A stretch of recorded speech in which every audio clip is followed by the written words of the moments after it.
மாட்டிக்கிட்டீங்களே மயிலே. Hello viewers, நாங்களுடைய லக்ஷ்மி. நீங்கள் பார்த்துருக்கிறது 0%. ப்ரமோ பார்த்தோன்னே இந்த இடத்துல இந்த ஏஜ் ரிலேட்டடாக மயில் மாட்டுவாங்க அப்படின்னு நம்ம நினைக்கல. தீபாவளி வீட்டுக்கெலாம் வரக்கூடாது அப்படின்னு மயிலோட அம்மா. ஒரு பக்கம் பார்த்தா பாவமாகவும் இருக்குது. என் ரோஹிணி அளவுக்கு கோவம் வர மாட்டேங்குது மயில் மேலே. எனக்கு ஏனே தெரில சீரியஸ்லி.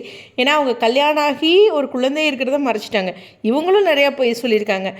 படிப்பு, வயது, அப்புறம் தங்க மயில் அப்படின்னு சொல்லும்போதே கவரிங் மயில் அப்படிங்கிற ஒரு கான்செப்டும் ஃபஸ்ட்டு எல்லோரும் பேசின ஒரு விஷயம் தான். எனிவேஸ், இந்த இடத்துல அவங்களோட ஏஜ் ரிலேட்டடாக இருக்குது. சரவணன், உண்மையுமே சொன்னால் சரவணோட இடத்துல இருந்து பார்க்கும்போது இந்த அடுக்கடுக்காக இவ்வளோ போய் ஒருத்தருக்கு ஒரு மனைவியோட இடத்துலேருந்து வரும்போது அந்த கோபம் வரதான் செய்யும். சரவணன் பார்த்திங்கன்னா ஒரு சில சமயம் ரொம்ப பண்ணுற மாதிரி இருக்குன்னு தோணும். ஆனால் அவருடைய இடத்துல இருந்து பார்த்தா தான் அந்த கோபம் தெரியும். ஏன்னா அப்பா வந்து மயிலோட அப்பா வந்து அடிக்கடி பணம் எடுக்கிறது கடையில். அது வந்து பழனிக்கு சிக்கல் வருது, பழனியை டார்கெட் பண்ணுறது அப்படின்ட்டுருக்கு. எனக்கு ஆனால் மேலோட்டமாக தான் இந்த சீரியலில் கோபம் அவ்வளோக்கும் வரல. பட் மிஸ்டேக்ஸ் அப்படிங்கிறது கண்டிப்பாக அக்செப்ட் பண்ணுறேன். ஆனால் கோபம் வர மாட்டேங்குது. ஏன்னு தெரில. எனக்கு சரண்யா ரொம்ப பிடிக்கும் அப்படிங்கிறனாலேயே என்னன்னு தெரில சீரியஸ்லி. ஆனால் இந்த முறை சரவணன் செம்ம கோவத்தில் இருக்கார். அவ்வளோதான், போட்டு கொட்டுன்னு கொட்டு போகிறாரு, எரிஞ்செறிஞ்சு உழவு போகிறாரு.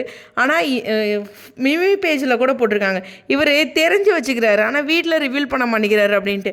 அப்போ வந்து அரசியுடைய கல்யாணம் இது ரிலேட்டடான விஷயம் இருந்துச்சு, அதனால் அப்போ ரிலீஸ் பண்ண முடியல. பட் ஆனால் இப்போ எந்த பிரச்சனையும் இல்லை.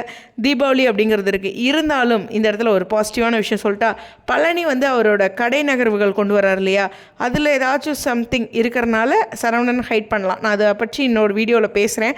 நானும் 2 நாளாக பேசணும்னு நினச்சேன். பட் இருந்தாலும் இந்த இடத்துல நம்ம 2010 10வது படிச்சுட்டு இருக்கும்போது அப்படின்னு ஒரு டாபிக் பேசிகிட்டு இருக்கும்போது சில விஷயங்கள் வளரிடுவோம். அப்போ தான் உண்மையை சொல்லணுன்னா, உண்மை ஒரு நாள் வெளியில் வரும், நம்ம என்ன தான் பொய் சொன்னாலும். அதனால தான் வாழ்க்கையில் உண்மையாக பேசிகிட்டு இருக்கணும் அப்படிங்கிறது அந்த ஒரு உதாரணமாக இந்த எபிசோட் பார்க்குறேன். ஸோ கண்டிப்பாக ஒரு பெரிய ஹை வோல்டேஜ் இருக்கா அப்படிங்கிறத வெயிட் பண்ணி தான் பார்க்கணும்.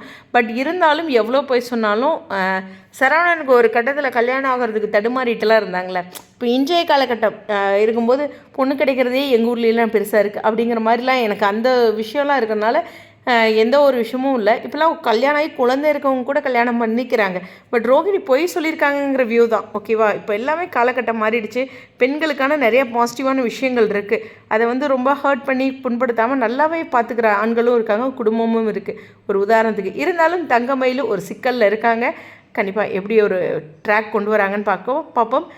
எனக்கு தெரிஞ்சு பாண்டியன் ஸ்டோர்ஸை பொறுத்த வரலும் ஒரு 10,000 வாலா என்ன சொல்கிறேன்னா, தொடர்ந்து ஏதாச்சும் ஒரு ட்ராக்கை போட்டு வெடிச்சுக்கிட்டே இருக்காங்க. சூப்பராக இருக்குது உண்மையுமே. டிஆர்பி பொறுத்தலும் PS1 இவ்வளோ ஒரு ட்ரூத் ரிவீலோ ஒரு அடுத்தடுத்து பேக் டு பேக் அப்படிங்கிறதுலாம் இல்லை.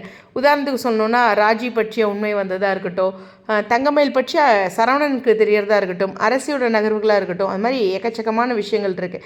ஸோ உண்மையுமே நல்ல ட்ராக் கொண்டு வந்துட்டுருக்காங்க. பாராட்டுக்கள். அங்கே PS1 பொறுத்தவரையிலும் முல்லை ஒருத்தரை வச்சே கொண்டு வந்துட்டாங்கங்க. அங்கே சீரியல் ஹிட்டுக்கே காரணம் அப்படிங்கிறது கதிர்முல்லை. இங்கே நிறைய எஃபர்ட்டும் ஸ்டோரியும் இருக்குது. அங்கேயும் ஸ்டோரி இருந்தது, பட் இருந்தாலும் இங்கே நிறையா சரவெடி மாதிரி கொடுத்துட்டே இருக்காங்க புரிதலுக்கு. நான் கம்பேர் பண்ணுறது சில வியூவில் ஹர்ட் பண்ணுறதுக்காக இல்லை, என்னோடய வியூ. Okay, anyways stadium.